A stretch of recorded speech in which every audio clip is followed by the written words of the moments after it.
미국은 CNN, 한국은 CNN 21.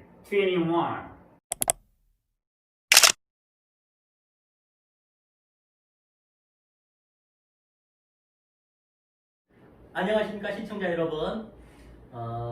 오늘은 조선대학교 민주평화연구원이 실시하고 있는 민주시민교육 제 4번째 순서입니다. 오늘 주제는 질린 기억과 정의 담론이라는 주제를 잡아봤습니다. 5.18 민중항쟁과 조선대학교의 이야기를 존경하는 김종배 선생님을 모시고 같이 여기 계신 패널분들과 간단 용료하게 논해보고자 합니다. 먼저 오늘 제가 소개해드리는 김종배 선생님께서는 5.18 항쟁 당시 시민학생투쟁위원회 총위원장이셨고 저희 조선대학교 학생들과 그리고 우리 동문들이 가장 존경하는 분 중에 한 분입니다. 저희 민주평화연구원 홈페이지에 가보면은 5.18 민중항쟁과 그리고 조선대 안에서의 민중항쟁의 역사, 그 이후의 역사가 잘 게시되어져 있습니다. 그럼 광주에 오셨는데, 오늘 서울에서 오셨는데요. 기분이 어떠세요? 광주를 떠난 건 아니지만 서울에서 거주한 지가 한 30년 됐어요. 그래서 광주에 오면은 늘 친정 같기도 하지만 요즘에는 자주 못 다녀가지고 객지 같은 느낌이 들어지고, 그전에는 광주에 한 번씩 오면 한 2, 3일씩 자고 가고 그랬는데 KTX가 빨리 다니니까 아침에 일찍 와서 일 보고 또 저녁에 늦게 올라가고 그래서 사실 광주에 머무는 시간이 그렇게 많지 않아요. 그래서 광주는 늘 내가 그리워하고 광주와 함께 한다는 생각을 갖고 있지만 거리상으로 조금 멀리 있습니다. 네. 사회자로서 우리 패널 분들께 준비하는 시간을 좀 드리기 위해서 간단한 질문 하나 더 드려드리겠습니다. 정의의 사나이라고들 사람들은 해요. 그러한 호칭에 대해서 어떻게 생각하십니까? 글쎄, 부끄러운 이야기 같고요. 세상을 살면서 누구나 다 완벽하게 살 수는 없다고 봐요. 또 내가 살아온 과정을 보면은 내가 정말 모두 다 빼놓지 않고 정의롭게 살았다, 그런 생각은 저는 안 합니다. 그러나 중요한 고비고비마다 내가 꼭 어려운 판단을 해야 될 때는 약자의 편에, 소수의 편에, 정의의 편에 쓰려고 노력한 적은 있습니다. 네. 자, 그럼 우리 패널 분들께서 아주 자유롭게 매우 자유롭게 질문을 해주시고 그리고 답변을 받도록 하겠습니다. 누가 먼저 질문을 해주실래요? 네, 임재정 교수님께서입니다. 네, 반갑습니다. 오늘 저희가 오셨는데요. 그 현장에 있지 않고는 사실 우리는 이제 지면상의 어떤 자료를 통해서 간접적으로 저를 듣습니다. 그런데 5.18 당시에 왜 전두환 신군부에 저항하지 않은 어떤 그 위의 지휘에 저항하지 않는가? 이게 굉장히 여러 측면이 있습니다. 그게 사실 궁금합니다. 사실 그 80년도 5월이면 서울의 봄이라고 해가지고 학생들이 개학하고 또 정치의 시즌이었어요. 그때 당시에 박정희 대통령이 시해되고 그 이후에 이제 11.6 후에 군사쿠데타를 통해서 12.12 사태 이런 것들을 거치면서 학생들이 3월에 개학함과 동시에 전국 단위에서 사실 다 시위를 했습니다. 광주만 한 게 아니고 서울에서도 대학생들이 또 제야 또 특히 정치권에서도 서울의 봄이라는 기대하에 다들 많이 참여를 한 겁니다. 전국적으로. 그런데 사실 정치권에서는 상당히 그 서울의 봄이 우울한 봄이었어요. 왜냐하면 12.12 사태를 통해서 전두환을 무시한 신군부대 군권을 장악했기 때문에 결국 그 사람들이 정권을 잡을 수밖에 없을 것이라는 것 때문에 상당히 우울해 있었어요. 그러자 학생들이 3월달 개학한과 동시에 전두환 물러가라. 이미 우리는 몰랐는데 전두환이가 부각됐어요. 그때 12.12 사태의 주역이었기 때문에. 그래서 전국적으로 시위가 있었는데 광주에서 왜 유달리 다른 지역보다 피해가 많았느냐. 이거는 아마 많은 사람들이 뭔가 집권 시나리오가 있어서 광주가 타겟이 됐을 것이다.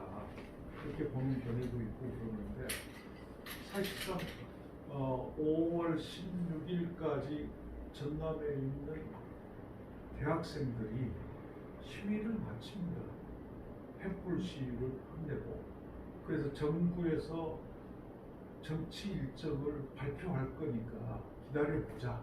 그리고 마쳤는데 17일부터 이미 군대들을 전국 단위로 파견하게 돼 있어요. 특히 광주 지역에 유달리 많이 왔어요. 군수들이. 그래가지고 어떻게 보면 자극한다고 했을까요? 시민들을. 그래서 광주가 다른 지역보다도 더 거세게 저항할 수밖에 없었던 게 지역적으로 소외감들이 그동안에 있어요. 또 김대중이라는 그때 당시에 야당 정치인이 호남 출신이고 그래서 특히 김대중 그때 당시에 대야 인사였죠. 이 양반이 구속되니까 호남인들의 실망감이 가장 컸어요. 그래서 그때 호남이 더 다른 지역보다 훨씬 격렬하게 저항하지 않았느냐 그런 생각을 좀 해봅니다. 네, 시청자들의 지루함을 덜기 위해서 다음 질문으로 바로바로 넘어갈게요. 자, 그다음에 이제 또 다른 또 질문하신 분 또 계십니까? 준비들 많이 하시는데 그다음에 제가 저는 조선대 지금 재학 중에 있는 학생인데요.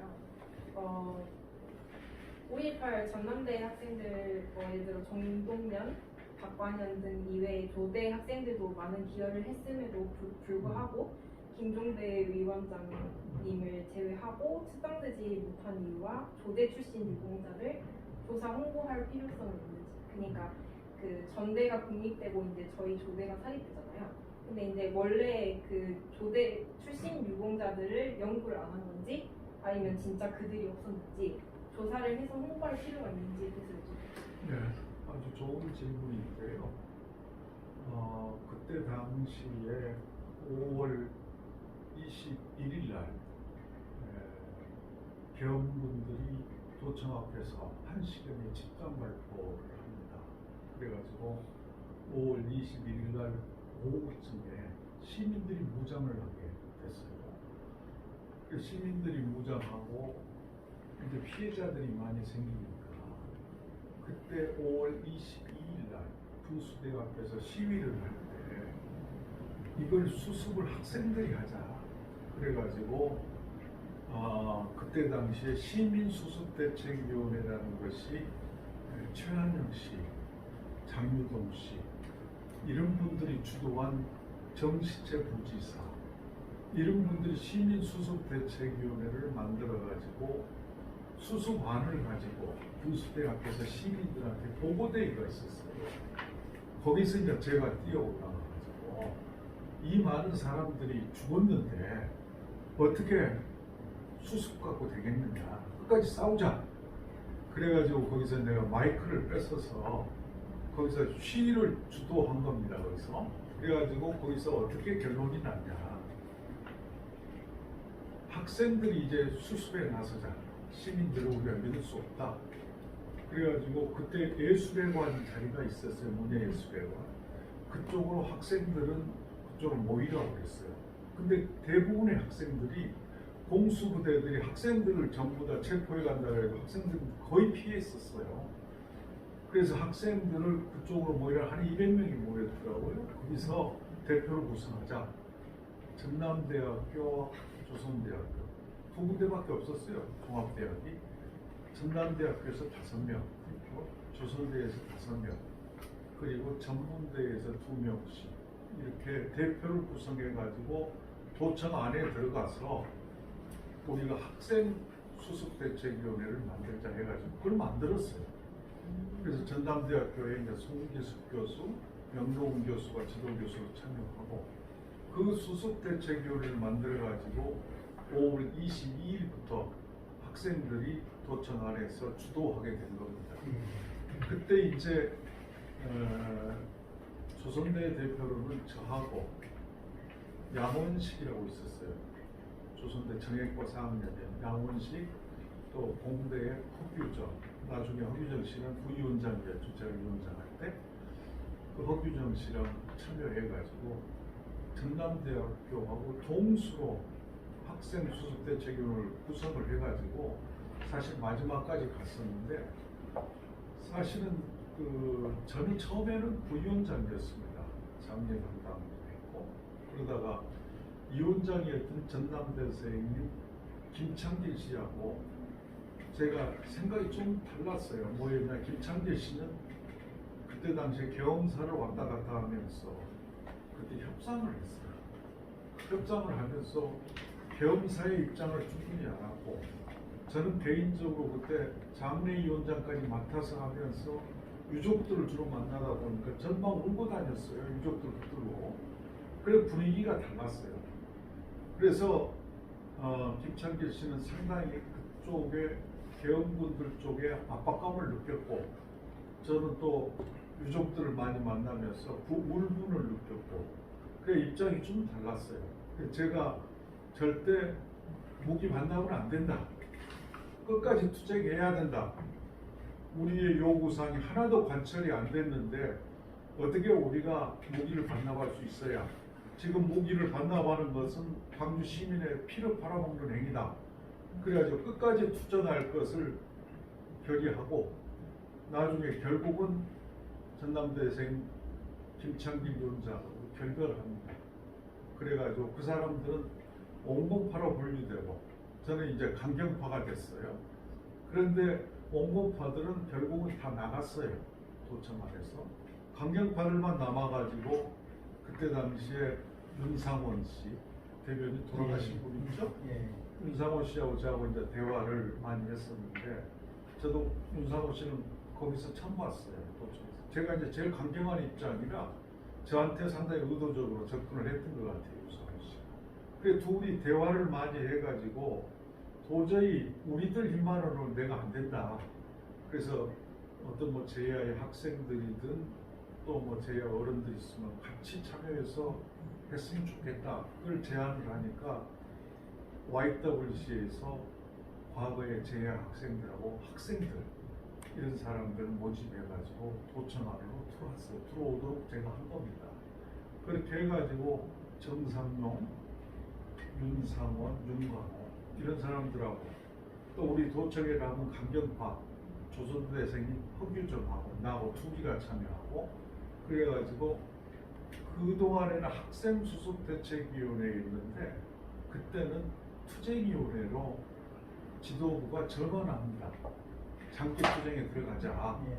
그래가지고 투쟁위원회를 다시 결성을 했는데 그때 이제 제가 총위원장이 되고 그 다음에 허규정 씨가 내무부위원장 그리고 정상용 씨가 외무부위원장 그리고 김영철 씨가 기획부장 정혜직 씨가 민원부장 그리고 윤상호 씨가 대변인 이렇게 해서 상황실장을 박남성 보고부장은 이제 구성주 이런 홍보부장 박효선 이렇게 해서 새로운 지도부를 만들어 가지고 마지막에 투쟁을 했는데 그때 5월 26일날 저녁에 병군들이 통보가 왔어요. 최후 통첩입니다. 5월 26일날 저녁에 만약에 도청을 비워주지 않으면 작전을 개시하겠다는 거예요. 그래서 우리가 감당하기가 어려웠잖아요.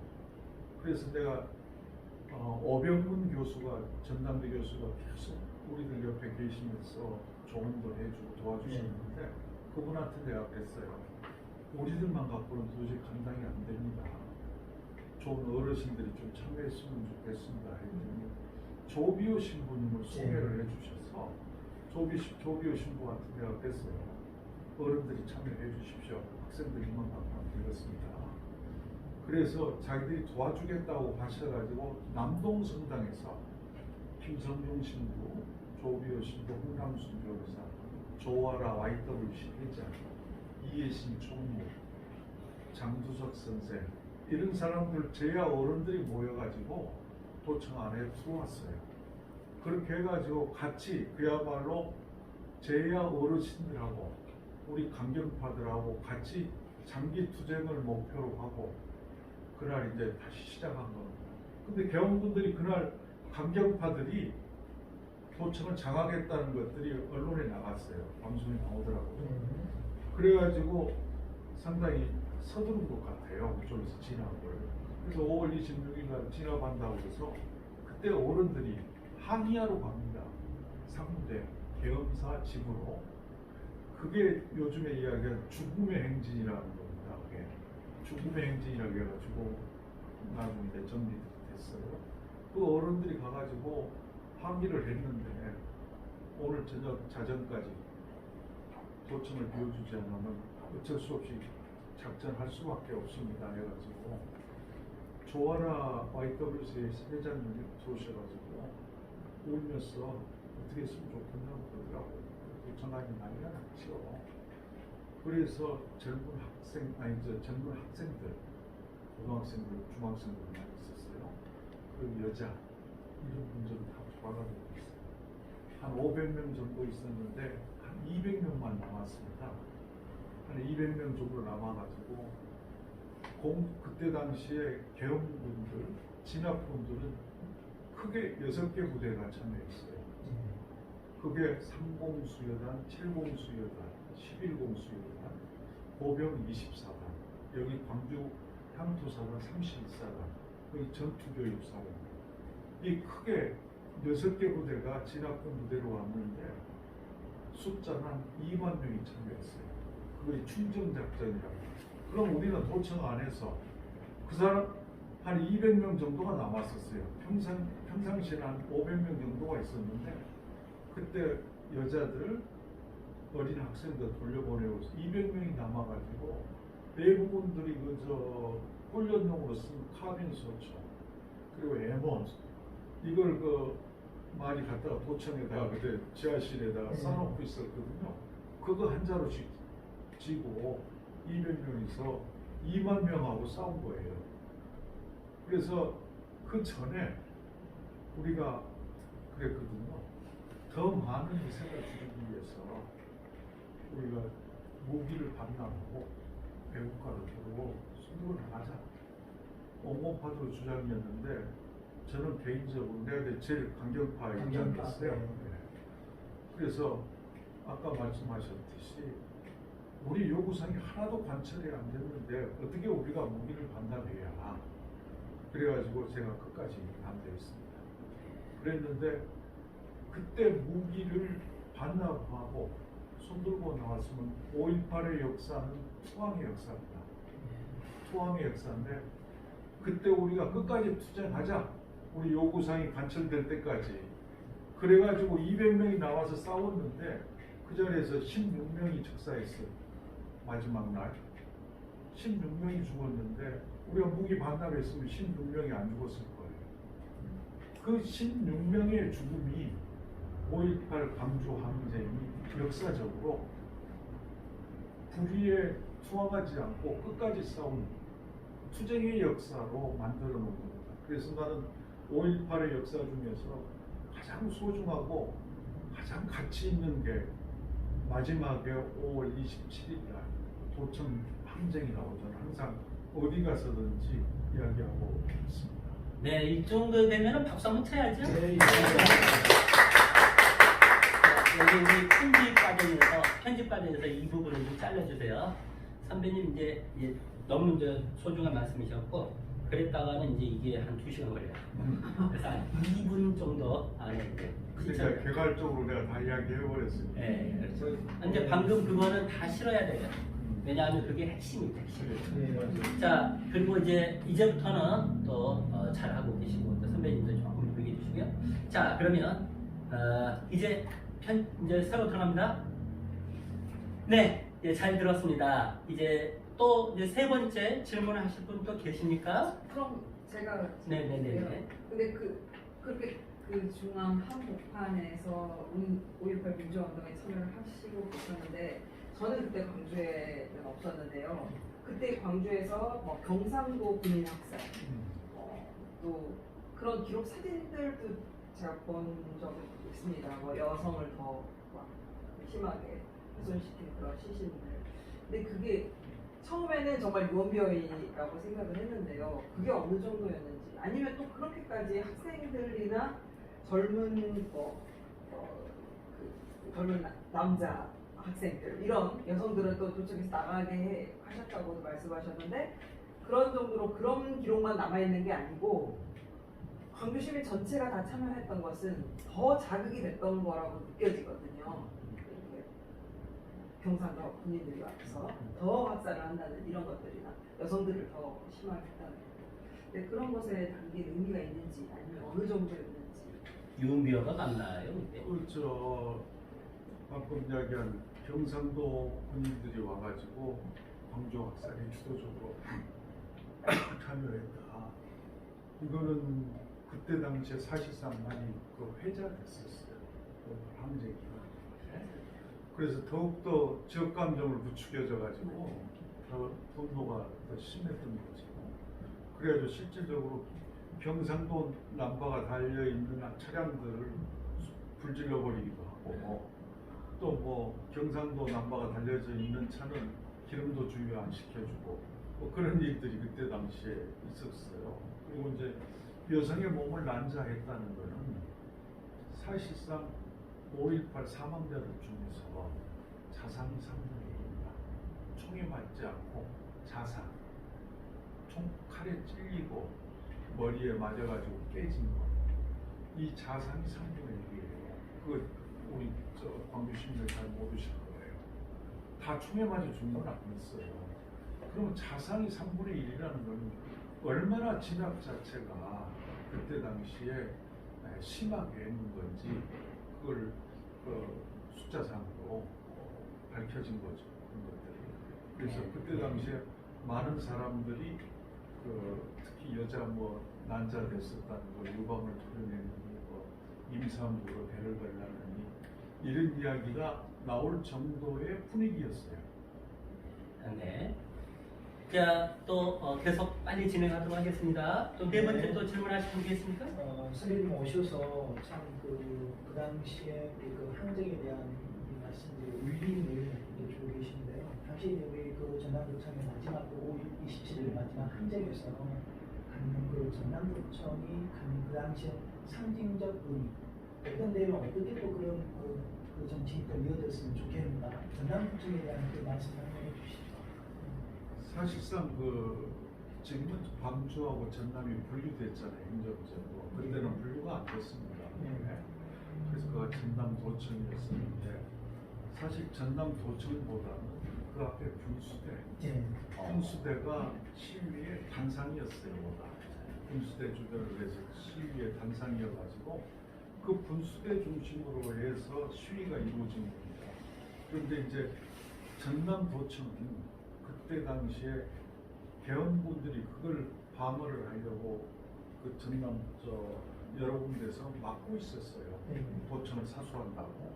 그래가지고 개헌군들이 후퇴하니까 우리가 도청을 들어가가지고 우리 투쟁본부로 썼었는데 그때 당시에 시민분들이 투쟁본부로 썼던 곳이 도청이고 또 그때 당시에 사망자들이 특히 시 외곽 같은 데서 시신들이 운반이 되면은 도청 앞으로 시신들을 다 모이게 해가지고 거기서 이제 관을 닫지 않고 뚜껑을 열어놓고 가족들을 확인했어요. 그럼 가족들이 그 시신을 확인하기 위해서 분수대까지 도청에서 2열로 써가지고 대기하고 계속 확인했는데 확인이 된 사람은 상무관이라고 했어요. 그 앞에 상무관에다 안치를 했는데 그래서 전남도청이 5.18에 항쟁 본부였고 또 사망자 시신들 그 앞에 상무관이다 안치했고 그 앞에 군수대 거기는 시위의 단상이었습니다. 군수대. 그래서 군수대하고 상무관 전남도청은 5.18 사적지 중에서 가장 중요한 사적지이기 때문에 보존이 돼야 된다고 봅니다.